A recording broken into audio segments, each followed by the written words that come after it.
Oh, well, hi everyone, and welcome again to Meet a Peep, where we're going to meet someone from church, find out a little bit about them, and find out how we can be praying for them during this time. It's time to meet a peep. Today we're going to be meeting Nirangan. Nirangan, thanks for being here. Hi, Tim. Thanks a lot.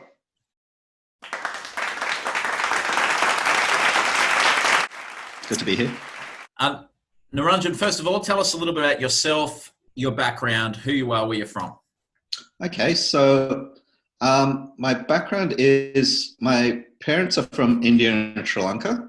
Um, I've lived in Australia since I was about 12. Um, Normally, I work as a dentist, but obviously, in this time, the clinic that I work for is closed down, so I'm not actually doing anything at the moment.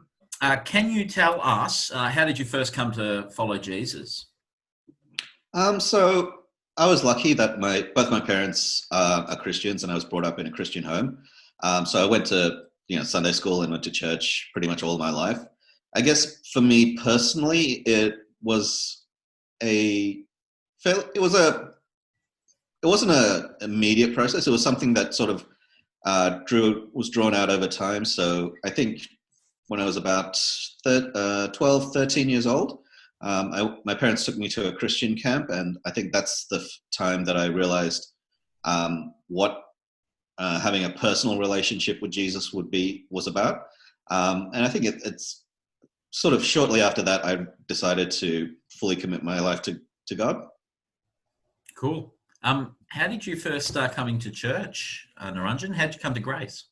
So I'm actually friends with Edwin. We've known each other for quite a few years. So about 10 years ago, we met when we were both going to a different church in Baldwin.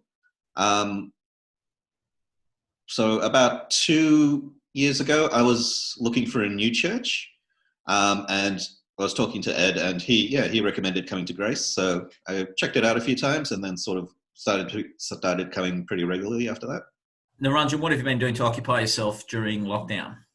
So I've been trying to keep busy. I've been reading a lot. I play guitar, so I've been trying to learn a few new things. Trying to exercise just by going for walks around the suburb. Okay, what can our church family be praying for you during this time? So I'm the kind of person who tends to overthink things a bit too much. So for me, especially now when there's not much to do and I'm sort of alone with my thoughts, I tend to get a bit anxious about the future and about how things are going to turn up. So if people could pray that I would have peace in Jesus and that I would give all things to Him, give all my anxieties, all my troubles to Him, and yeah, just have the peace that comes from knowing God and knowing Jesus. That's awesome. That's a great thing to pray, Niranjan. Thanks very much for joining us on Meet a Peep. Thanks, Tim.